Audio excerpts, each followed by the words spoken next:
Mercè Fígols i soc la responsable del Servei Open Data de l'Ajuntament de Barcelona i també d'aquest projecte que us venim a presentar, que és el repte Barcelona Dades Obertes. Primer de tot, agrair a la Generalitat i en especial a l'Àngels, a la Núria, al Quim, que des del primer moment sempre han estat molt interessats en aquest projecte i ara ens donen l'oportunitat de venir-lo aquí a explicar. El micro? Anava a dir que si podeu ficar perquè tapen, com que hi ha gent aquí sentades, poseu-ho al micro. Sí. Més petit? Perdona que té que Bueno, més petit. Crec que millor així, oi? Sí? Vale.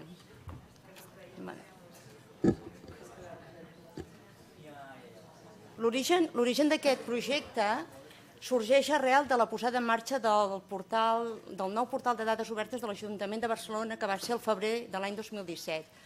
L'Ajuntament de Barcelona ja té la iniciativa és l'Open Data BCN des de l'any 2011, però el 2017 li vam fer tota una nova remodelació. Aquest portal, amb nova informació, va tenir més visites i ens arribaven preguntes, moltes vegades d'estudiants de final de grau, que ens deixaven palès que els hi mancaven coneixements sobre dades i sobre eines de com utilitzar aquestes dades. Aleshores, un dia estava a casa i vaig pensar, hem de portar les dades obertes a les escoles, perquè realment els futurs reutilitzadors d'ara són les escoles. De fet, a les escoles hi ha el futur, no? Però vam pensar, els futurs reutilitzadors són ara les escoles i per tant hem de fer un pas per anar allà. Vaig conceptualitzar el projecte i el vaig presentar a l'Ajuntament. En aquell moment la Francesca Bria, la comissionada de Tecnologia i Innovació Digital, també a la gerència de l'IMI, que és des d'on es portava el projecte, només que ara es porta des de l'Oficina Municipal de Dades, i en l'equip de la Francesca Bria també hi havia l'Oleguer Segarra, que està aquí present i membre del jurat, doncs li van donar el vistiplau i el vam tirar endavant. I què és el repte? El repte és un concurs.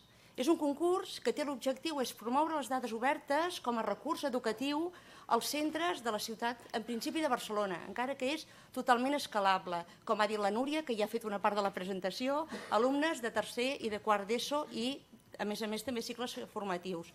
Però també què volem? Que tots aquests treballs que es fan a les aules mitjançant el professorat volem que es vegi i, per tant, fem un gran esdeveniment final on els alumnes presentaran aquests treballs. Al mateix temps, volem que posicionem Barcelona com a capdavantera en la introducció de les dades obertes en l'àmbit educatiu, perquè no hem trobat, vam mirar a diferents ciutats europees, també a l'estat espanyol, el lloc que tractessin, diguem, les dades obertes a dintre de l'educació. Quan parlem de dades obertes, sempre parlem de beneficis. Beneficis per qui les publica, les administracions, beneficis per les persones que les reutilitzen. En aquest cas, un dels beneficis sempre es parla d'impacte social. Aquesta iniciativa creiem que té un gran impacte social. És a dir, per cada edició que fem, tenim més reutilitzadors, més persones que coneixen les dades, que saben com treballar-les i podran tenir tots els beneficis d'aquestes, que poden ser tant la transparència, com generar negocis, estudis, més coneixement. Per tant, creiem que és una bona aposta.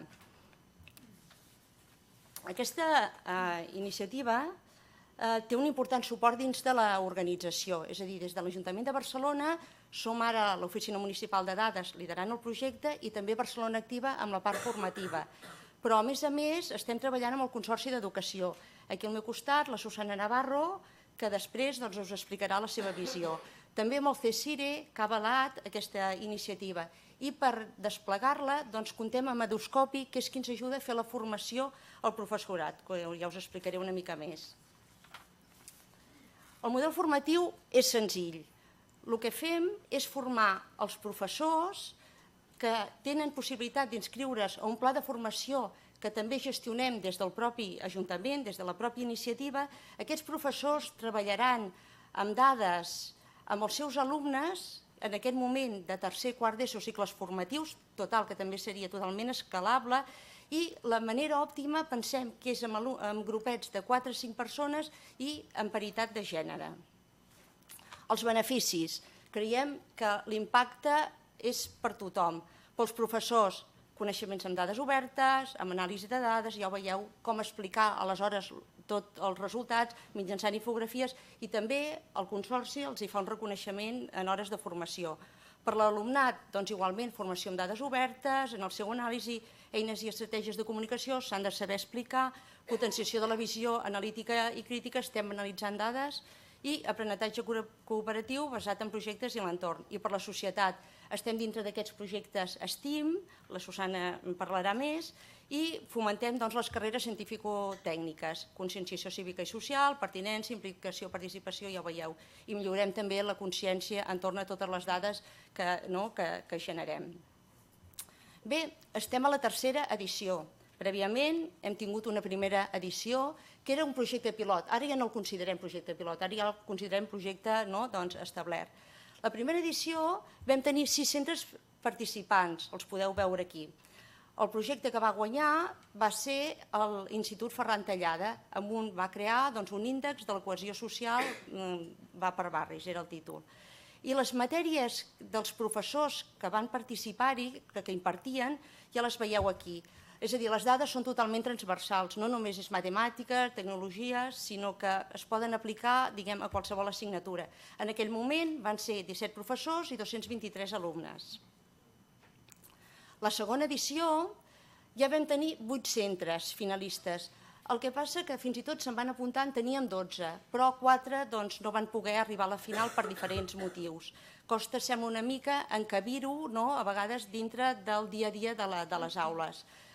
El projecte guanyador, en aquest cas, va ser el projecte de l'Institut Vila de Gràcia, que aquí tenim el seu professor, el Cesc Moliner, i els alumnes que ens l'explicaran després. Les matèries que impartien els professors que es van apuntar, ja ho veieu també, matemàtiques, economia i emprenedoria.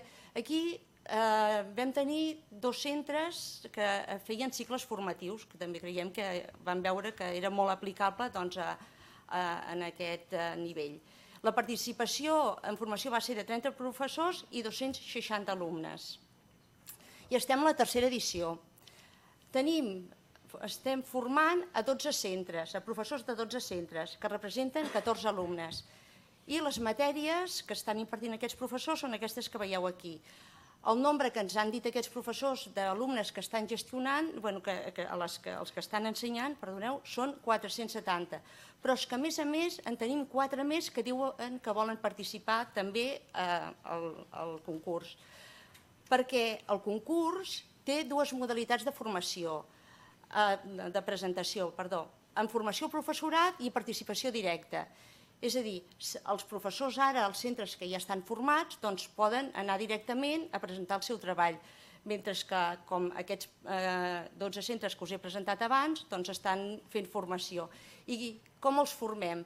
Prèviament s'inscriuen en el Consorci d'Educació i se'ls fan coneixements sobre dades obertes, sobre dades del portal Open Data BCN, perquè de moment el concurs s'ha de treballar amb dades del portal Open Data BCN, no vol dir que no ho puguem obrir, però també se'ls ensenya eines de presentació de dades, d'anàlisi de dades i també infografies. Llavors, es presentarà un treball per centre, és a dir, encara que els professors treballin en diferents grups, el millor treball serà el que presentaran al concurs, en base a unes bases i una convocatòria que tenim també publicada al portal i que està publicada al butlletí oficial de la província. Es farà una avaluació de treballs per part d'un jurat expert. Aquí tenim l'Oleguer Segarra, que forma part també d'aquest jurat. Ell és CEO de l'empresa Drivia, després també parlarà i explicarà la seva visió. I es fa un gran acte final de presentació d'aquests treballs. És un acte en què els finalistes expliquen el treball i allà s'acaba de fer l'avaluació. És a dir, l'avaluació és un 80% prèvia, un cop s'entrega el treball, i després hi ha un 10% que es decideix en el moment de l'esdeveniment final. I llavors hi ha una part d'avaluació i tancament que fem nosaltres. Aquest és el calendari. És un projecte que dura tot un any, és a dir, quan ja estem tancant una edició ja estem preparant l'altra. Comença el mes de juny amb l'anunci de formació professorat, el mes de juny amb la convocatòria unificada de programes del Consorci. Es fan les 3 sessions formatives, ja n'hem fet 2, la setmana que ve precisament fem la següent, és d'infografies, després tenim un període de 2 mesos de presentació dels treballs i el jurat passarà a revisar, a avaluar aquests treballs i el dia 24 d'abril, en principi, han de sortir els finalistes que s'exposaran el dia 7 de maig amb una gran festa final. El jurat. Aquí podeu veure el jurat format d'aquest any. És un jurat d'alt nivell, professors universitaris, experts en dades i, com he dit abans, l'Oleguer ens n'explicarà més d'això. I per anar acabant, i relacionat amb un dels objectius que era situar Barcelona com capdavantera amb aquest tipus d'iniciatives, no sé si coneixeu aquesta xarxa de ciutats que és Eurocities, que és una xarxa a nivell europeu que està formada per més de 140 ciutats i que l'any passat va fer un decàleg sobre dades ciutadanes, és a dir, li van dir el decàleg de principis sobre dades ciutadanes. Hi ha 10 principis, un d'ells és les dades ciutadanes com a actiu públic i per a cada individu. I el projecte que van elegir com representatiu d'aquest principi és el projecte Repte Barcelona Dades Obertes, és a dir, és un reconeixement a nivell europeu de la introducció de les dades obertes en el món educatiu, del que ens sentim molt contents per part de l'iniciativa de l'Ajuntament, però de part de tots els implicats i sobretot professorat, alumnat i totes les institucions que ens recolzen amb això.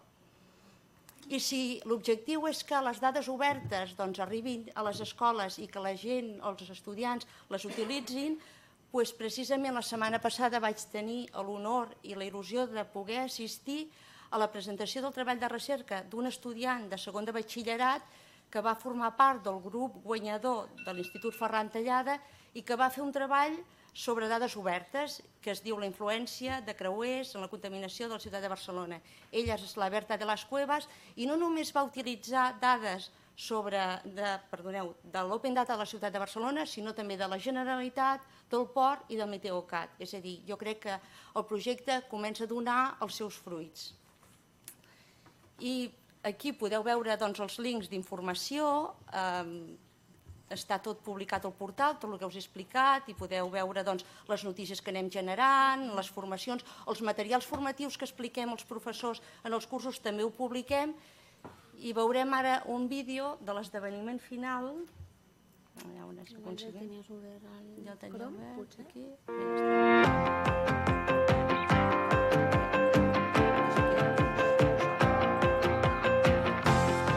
Benvinguts a la segona edició del Repte Barcelona Dades Obertes. Aquest projecte s'ha convertit en una iniciativa que és pionera a nivell mundial i és una idea que en el món de les dades obertes ha generat molt d'interès.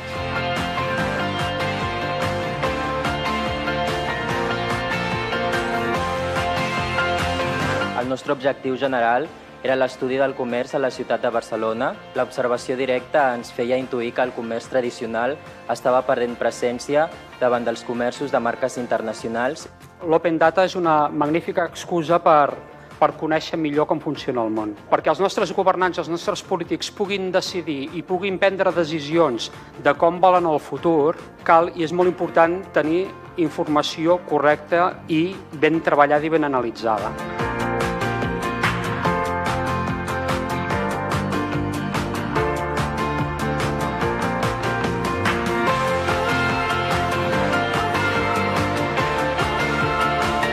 Els objectius principals d'aquesta infografia han sigut conèixer el concepte Open Data i aprendre què és i per què serveix. I de cara a la infografia que hem fet, aprendre cap a on van els immigrants i el destí dels immigrants. El primer premi li hem donat a l'Institut Vila de Gràcia. Felicitats a la idea de fer aquest projecte. El que em comenten els estudiants és que han après molt, han treballat molt, però que s'ho han passat molt bé, i a part de la feina dels 4 que estan aquí, tot això ho ha fet tot el grup també. Per nosaltres, i jo crec que per tots vosaltres, és un orgull poder haver participat en aquest acte. Crec que hem de fer un esforç també a tots els instituts i a totes les escoles perquè no n'hi ha prou amb conèixer el món, no n'hi ha prou amb analitzar el món, no n'hi ha prou amb fer tota aquesta feina i fer-la bé, sinó que al final el més important és saber-la com comunicar per poder convèncer. Felicitats a tots i a totes i animar-vos per l'any que ve.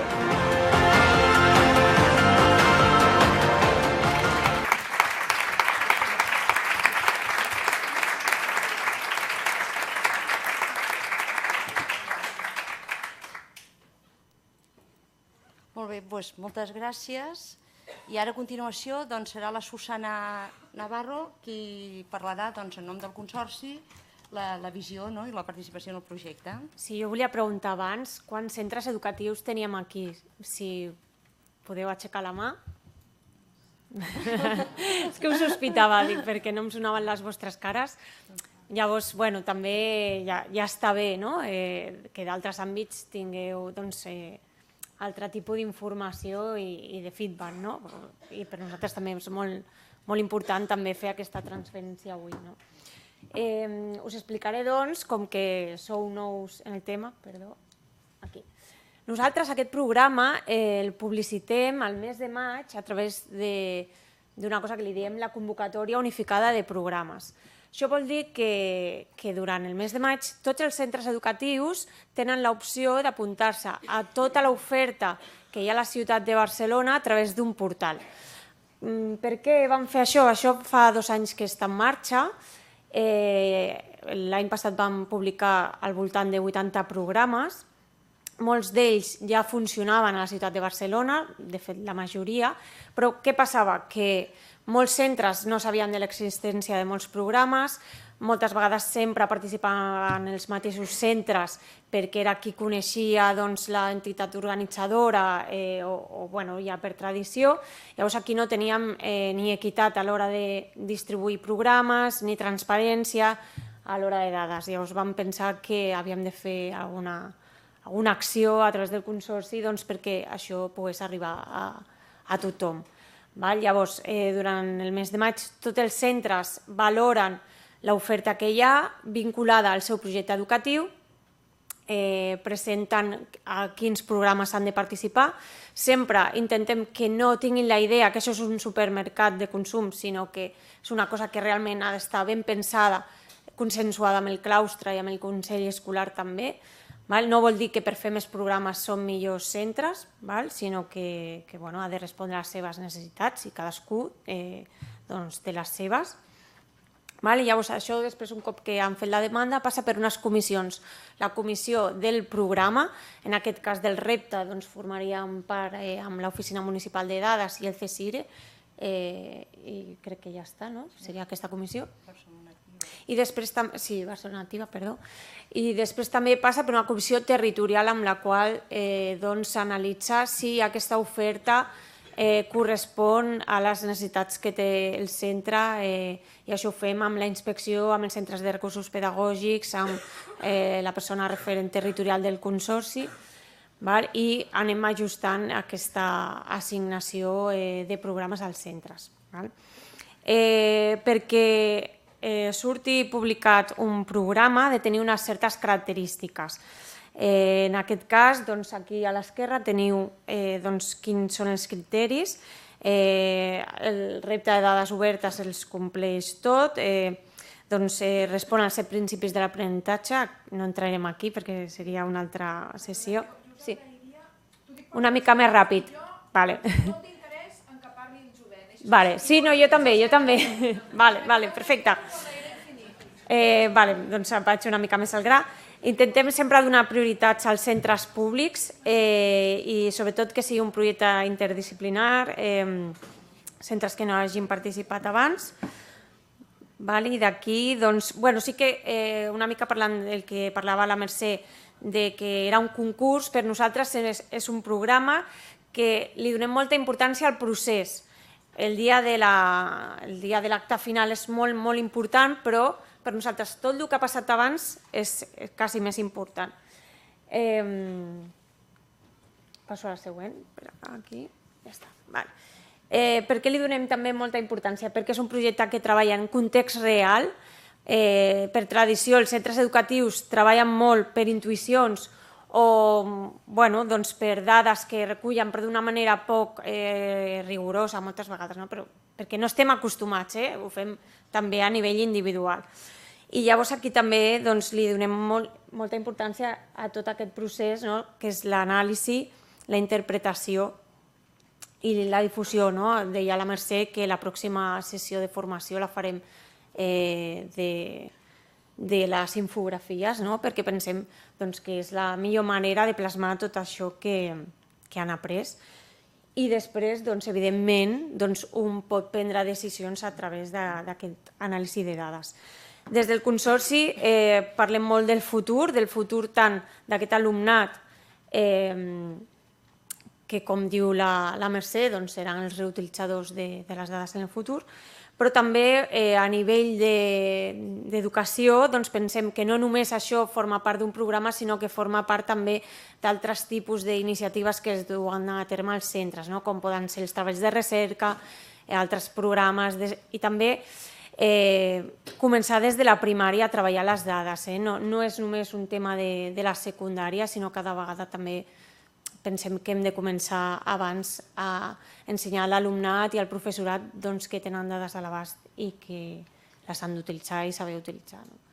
I ja està. I agrair sobretot ara al Centre Vila de Gràcia que presentarà, que per nosaltres també és un honor comptar amb ells. I dono la paraula a l'Oleguer, membre del jurat. Jo no tinc presentació. Bon dia a tothom. Per mi és un doble honor estar aquí, primer perquè haver format part del projecte com a jurat i segon perquè represento a tot un jurat que és molt transdisciplinar. Llavors, el meu rol aquí és explicar una mica com ho veiem nosaltres. Tinc molt poc temps, com bé ha dit la Núria, per tant, posaré simplement 5 idees sobre la taula. La primera és un gran gràcies. Gràcies a totes les entitats que estan participant del projecte, gràcies a les escoles, però sobretot també a l'Oficina de Dades i a la Mercè, perquè ja portem una tercera edició i ja els projectes quan estan fets sembla que sigui molt fàcil de fer, però en un despatx al principi pensant-ho és molta feina.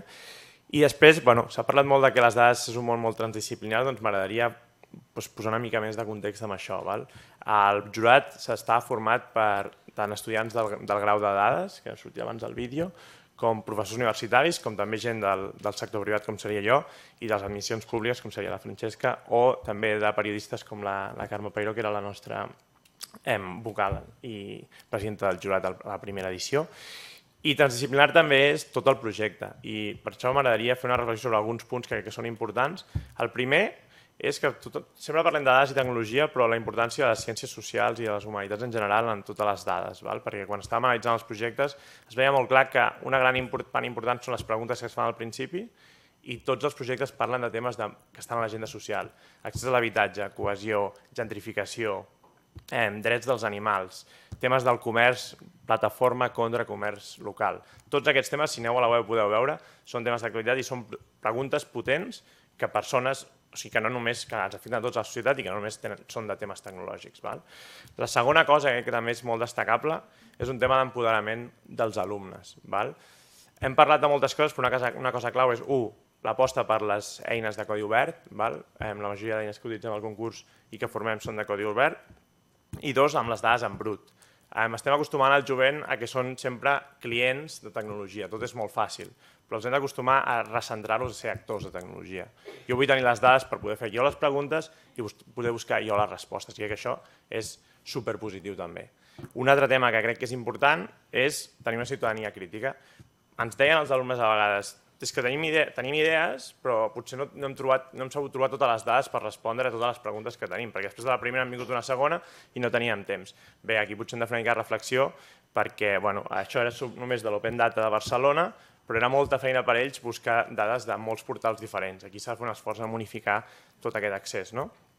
I finalment, crec que un apartament important és això, que és ciutadania activa, que ells tenen el dret de demanar a les administracions que alliberin dades, i també tot en un context molt divertit. Jo crec que pel jurat ha estat molt divertit, però també l'acte final ha estat una experiència superbona, i també el premi final que van tenir els grups participants també crec que hi ha un context real, i crec que podem juntar una cosa seriosa, ben feta, però també amb una certa diversió. Llavors, ja per acabar, a nivell de jurat, que és el que hem fet nosaltres hem valorat 3 coses dels projectes: el fons, la forma i la manera com s'ha transmès. Això què vol dir? Hi havia una memòria que explicava més aspectes tècnics, per què hem triat els datasets que hem triat, quina pregunta teníem, com ho hem analitzat, una part de visualització, que és la forma, que fos no només amb molts colors i molt macos, sinó que expressés bé, sense biaixos, el que es volia dir. Abans s'ha dit ahir, les visualitzacions a vegades poden ser tramposes. I finalment la manera com es presenta, és a dir, van sortir a l'escenari i van fer unes presentacions, això per gent jove és un repte, i crec que aquestes 3 coses encapsulen el que necessitem com a societat i el que necessitem, també jo parlo del sector privat, que és gent que sigui capaç de transmetre idees amb claredat, ben fetes, amb una bona presentació, separant el que és important del que és accessori i amb uns estàndards tècnics, com Déu mana, que és la part de la memòria que ens serveix per avaluar. Llavors, simplement tanco amb l'orgull de presentar els companys, jo soc del barri també de Gràcia, així que... I voldria també mencionar a cara al futur. Vull també deixar 2 temes sobre la taula. La primera, aquest és un projecte que porta 3 anys, o sigui, és el 3è any, és un projecte que és un èxit, però perquè està ben fet, perquè té una demanda real, hi ha escoles que hi han participat i perquè té uns procediments sòlids. Els professors participen, estan formats, reben acreditacions pel temps que estan aquí i crec que té una alta escalabilitat, tant vertical com horitzontal. Què vol dir això? Vol dir que es pot reproduir a moltes altres institucions locals, com ajuntaments i altres ens, però també a nivell vertical, en altres administracions de la Generalitat, a Europa i a l'estat espanyol. I crec que, com que combinen tots aquests temes que jo he dit, i això és el que volia dir al jurat, simplement passo la veu al futur, que és el jovent, que ens expliqui una mica com ho han vist i el seu projecte.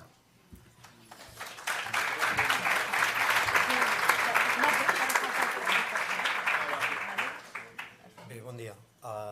Avui ens acompanyen l'Elisabeth Birch, l'Alba Santigosa i en Sergi Vázquez. Són alumnes actualment de primer de batxillerat, però quan van desenvolupar el projecte feien quart d'ESO. També voldria aprofitar per agrair al Servei de Dades Obertes de l'Ajuntament de Barcelona que ens hagi ofert la plataforma per accedir a les dades, per poder-nos formar, per tenir disponibilitat de materials, per fer-nos el seguiment i sobretot poder difondre el treball de l'alumnat. D'entrada nosaltres en el centre vam tenir molt clar des de la primera convocatòria que ens convenia afegir-nos-hi. Volíem introduir l'ensenyament, l'aprenentatge en ciència de dades i volíem aprofitar aquesta excusa per d'alguna manera començar a treballar amb un aprenentatge per reptes. És a dir, que no només suposava una innovació curricular per nosaltres, sinó també, evidentment, metodològica. També vam saber que hi havia com moltes capacitats que l'alumnat hauria de posar en actiu, és a dir, des d'habilitats en ciències socials, ciències mediambientals, que també era necessari un bagatge en matemàtiques, ser molt hàbils en utilitzar les eines tecnològiques i sobretot també en comunicació visual i poder interpretar bé les dades i poder-les expressar en claredat. Tot i així, nosaltres vam centrar el treball des del Departament de Matemàtiques. Vam ser 2 professors a quart d'ESO que vam coordinar aquest treball i alhora també sabíem que a l'hora de crear els grups volíem que tots ells fossin de capacitats complementàries perquè enteníem que també ells acabarien treballant des d'un punt de vista de secundària com ho fan els equips, com ho feu els equips professionals. És a dir, algú que potser té més habilitats en poder manejar els models matemàtics, un altre que és un fletxa en poder utilitzar la tecnologia, algú que s'expressa bé parlant, és a dir, vam intentar que això es fes, evidentment, des d'un punt de vista col·laboratiu. És a dir, recordo les sessions, van haver diverses fases, potser ens les explicareu, però en la fase final en la que vam seleccionar quin seria l'equip que ens representaria, sí que vam estar treballant, recordo, amb aquests 4 ordinadors i treballàvem de forma col·laborativa, ells anaven produint, revisant gràfics, anaven revisant textos i anaven afegint cadascú les seves observacions. Bé, res més per part meva, passo la paraula als alumnes. com vulgueu. Doncs ja començo jo. Bon dia a tothom, em dic Sergi Vázquez. Ara us explicarem una mica com va ser la nostra experiència, com ho vam viure, també com vam treballar i si dona temps doncs, us explicarem una mica la presentació, el treball que vam fer. Primer de tot, cal dir que no érem nosaltres tres, més dos alumnes, ara us explicarem, els que vam anar al repte Barcelona Dades Obertes, sinó que és un projecte que vam fer tot el curs, ho vam fer tot quart d'ESO, però sense saber que l'estàvem fent. Va arribar el Cesc un dia a classe i va dir penseu en un aspecte de la ciutat que us interessi o que us cridi l'atenció. Nosaltres vam pensar, bueno, això no és mates. Després ens va explicar els datasets, que Barcelona posa a disposició, no sé si 400 datasets crec que hi ha actualment, i ens va ensenyar a treballar amb els datasets, a filtrar dades, això ja sí és mates, i van passar hores. Després ens van explicant com havíem de fer els mapes, que havíem de fer mapes, cadascú els feia més com li semblava, la infografia, la creació de la infografia, la creació de l'índex de gentrificació, i després vam haver de fer com una mena de presentació, cada grup de 4 o 5 persones davant de tota la classe. O sigui que bàsicament vam fer un projecte per reptes, un projecte com és el repte Barcelona Dades Obertes, però sense saber que era un projecte per reptes, perquè ens el vam plantejar així. Primer feu això, sense saber què aniria a més. O sigui, sense saber aquesta llargària, aquest grau de complexitat que acaba comportant. Després el Departament de Matemàtiques va escollir els alumnes que més ressaltaven de cada presentació, per exemple, en coneixement matemàtic o en coneixement tecnològic, una mica de tot. I dono la paraula a la meva companya.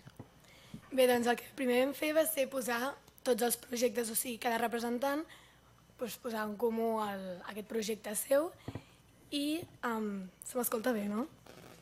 I doncs vam posar-ho comú per triar-ne un de finalista i aquest va ser l'elaboració d'un índex de gentrificació per als barris de Barcelona, però el que just abans vam fer, abans de començar a treballar, va ser millorar-lo i polir-lo, és a dir, vam triar alguns datasets perquè n'hi havia alguns que... O sigui, això era un tema ja triat per un representant, però nosaltres vam dir hi ha alguns datasets que els podem eliminar perquè no eren molt rellevants, llavors vam incorporar de nous perquè pensàvem que hi havia més relació en el tema de gentrificació i ens vam basar en la nostra experiència. Bé, un cop ja triat els datasets, vam veure que hi havia moltes dades i per tant les vam haver de filtrar per poder calcular les mitjanes i els percentatges. Després, amb cada dataset vam crear un mapa perquè es veiés millor i vam decidir que volíem fer unes correlacions. Llavors vam agafar cada dataset i les vam emparellar. Però les correlacions ens van sortir mitjanes baixes, però encara que vam arribar a la conclusió que individualment potser no eren indicadors de gentrificació, però en conjunt sí que ho serien. Sí, aleshores per això vam decidir crear aquest índex de gentrificació que englobés tots aquests datasets perquè volíem demostrar que encara que tinguessin unes correlacions, com has dit, mitjanes baixes, doncs demostrar que hi havia una relació global amb tots aquests datasets. I llavors, després d'elaborar-lo, vam decidir crear una infografia amb tots aquests datasets i els mapes relatius a aquests datasets i l'índex de gentrificació. Bé, en aquest llarg procés ens vam haver d'organitzar molt i encara que tots vam contribuir per igual, sí que és veritat que cadascú aportava més en el que es sentia més còmode. En el cas del Marcel i l'Eli, el Marcel és un alumne que principalment estava amb nosaltres treballant, però que per problemes vam veure que no podria assistir a l'última presentació i per tant ells dos es van centrar més en l'àmbit de treballar amb moltes dades, en el meu cas en la gestió dels datasets i els seus mapes relatius, en Pere, que també és un que tampoc va poder assistir en la part visual, és a dir, en tot el que fa la infografia, i finalment l'última incorporació, el Sergi, en la comunicació i la interacció de forma verbal. Sí, jo em vaig incorporar com a mig projecte ja començat perquè vam preveure que que calia fer una presentació oral i calia fer tot un guió per a aquesta presentació. I bàsicament la manera com vam fer això va ser, vam agafar el treball i ens vam preguntar com podríem explicar amb paraules que utilitzarien joves, o sigui, que puguin entendre joves de quart d'ESO o tercer d'ESO, aquest treball que hem creat nosaltres. Aleshores, a poc vam anar creant el guió i després del guió la presentació aquesta. Vam intentar que fos més o menys colorida perquè s'entengués millor, però bàsicament era això, era explicar amb paraules tot aquell treball que havia portat tant de temps, tant mesos, tant esforç, sobretot per part dels meus 4 companys. I ara sí, ara us procedim a presentar.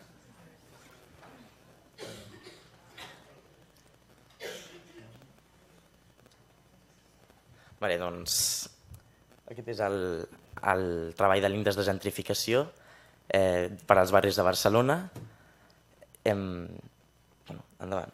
Sí, tal com diu el títol del nostre projecte, l'objectiu del nostre estudi va ser elaborar un índex de gentrificació per als barris de Barcelona, però d'entrada hem de conèixer i entendre aquest concepte, el qual consisteix en un procés de transformació urbanística causat per accions estratègiques especulatives, provocant així el desplaçament original d'un barri. Bé, pel que fa a la metodologia, més o menys ja ho hem explicat, però a grans trets seria triar la temàtica, triar els datasets, adequar-los, fer els mapes, normalitzar les variables per calcular l'índex i després ja fer el mapa de l'índex de gentrificació i posar-ho tot en una infografia. Doncs pel que fa a la selecció de datasets, vam agafar 6, que eren els que nosaltres enteníem que més es vinculaven als processos de gentrificació, com per exemple el nombre d'habitants que marxen d'un barri i l'increment de la renda, els quals tenen una correlació que poden indicar, no necessàriament indiquen, un procés de gentrificació. Un altre, per exemple, seria les compravendes d'habitatges i la variació del lloguer, el lloguer dels habitatges turístics, els quals també poden ser indicadors d'unes dificultats cada cop més creixents de veïns que han de marxar dels barris. Bé, doncs el mapa ens mostra el nombre d'habitants que marxen dels seus barris l'any 2017 i observem que la migració és més intensa en el centre de la ciutat. Aleshores, com podeu veure, aquest mapa i els que venen ara els hem volgut posar en un color en cadascun i en el costat doncs, teniu els barris que són més destacants i els que no ho són tant. Aquest mapa recull les compravendes en relació al total d'habitatges en l'any 2016. Sí. Però en aquest cas veiem que els valors alts no es focalitzaven en cap zona.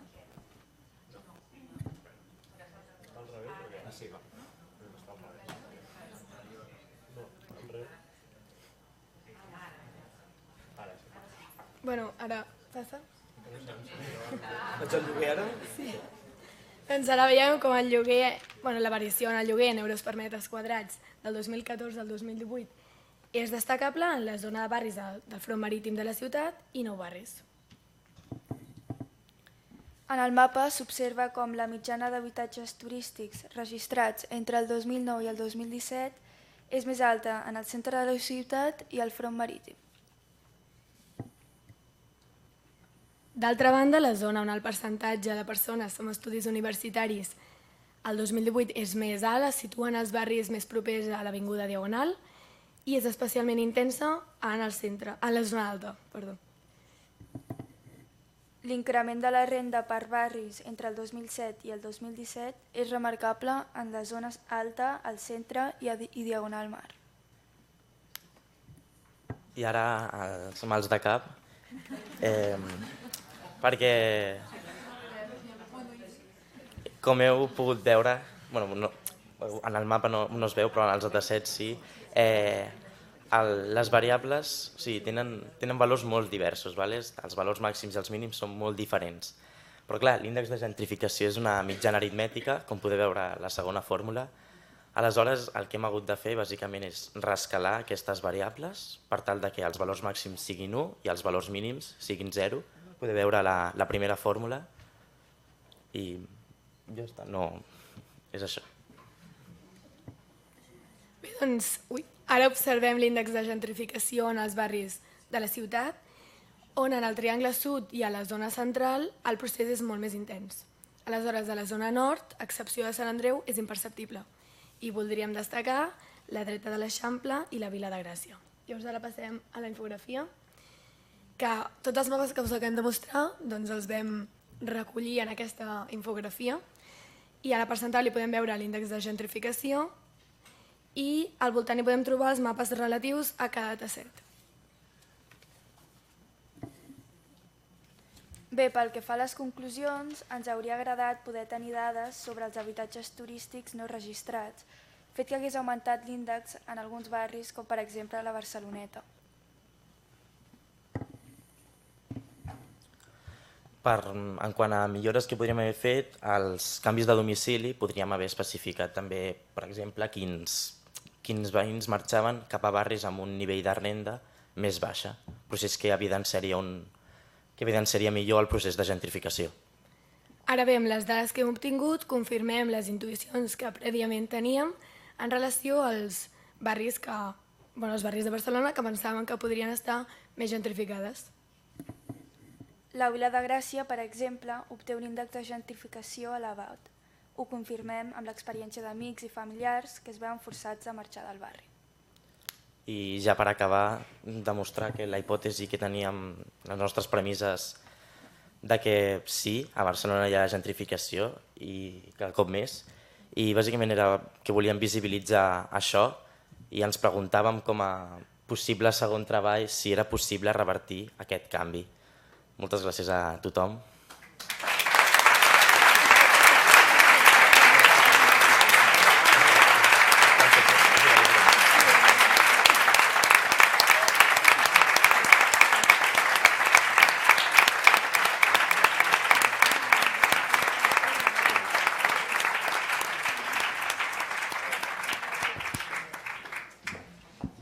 Bé, ens hem allargat una miqueta més d'això, però jo crec que tots estem d'acord en que ha valgut la pena. Jo, només dir-vos que estic impressionada, m'imagino que trasllado el sentiment col·lectiu de la sala i encoratjar-vos a que seguiu així i sobretot també el repte Barcelona, perquè penso que és el camí de que no només formar els grans ja en aquest àmbit de les dades obertes, sinó els que aneu pujant perquè veieu la potència i les funcionalitats i els usos que podem tindre de les dades i de la informació al final. Ara, no sé si teniu alguna pregunta o anem al cafè i els hi pregunteu, segur que teniu coses molt interessants per compartir. Voleu fer alguna pregunta curteta o anem directament als croissants i al cafè? Sí? Espera't, ara la Marta, un momentet. No, estem impressionats. Volem agrair-te... Volem agrair-vos, que ho hem comentat amb el Joan i amb el Julià, d'haver anat primer abans que ells, perquè estem absolutament impressionats. Una pregunta molt... Clar, l'estadística sempre és allò de... que és molt difícil. La pregunta és, tan difícil no és. O com ho veieu, com ho valoreu? Tot aquest treball... És que és un projecte d'investigació social, molt ben fet a partir de la tècnica de l'estadística. Com ho heu viscut? Portar a la pràctica a una investigació social, utilitzar l'estadística? No ha sigut fàcil, però el que passa és que a aquest projecte li hem dedicat moltes hores i si sumes que hem treballat molt i que érem 5 companys, hi havia moments que coincidíem els 5, és com cadascú té alguna idea, cadascú aporta les seves solucions, cadascú se'n sap sortir d'alguna situació. Aleshores, si ens quedem atascats, que podríem quedar-nos atascats i en algun moment ens hem quedat atascats, sempre ens anàvem a pensar al llit i el dia següent ja venia algú que deia podríem fer això, podríem canviar això o altre. I crec que ha sigut bastant bonic això de treballar tots en conjunt amb un sol treball. Això és el que se'n diu la intel·ligència col·lectiva, que és molt més potent que la intel·ligència individual, que sempre ho defensem també en temes de participació, i el que tu comentaves, jo crec que aquí també el professor de matemàtiques es mereix un aplaudiment per poder motivar en aquest jovent, amb aquest ús de l'estadística.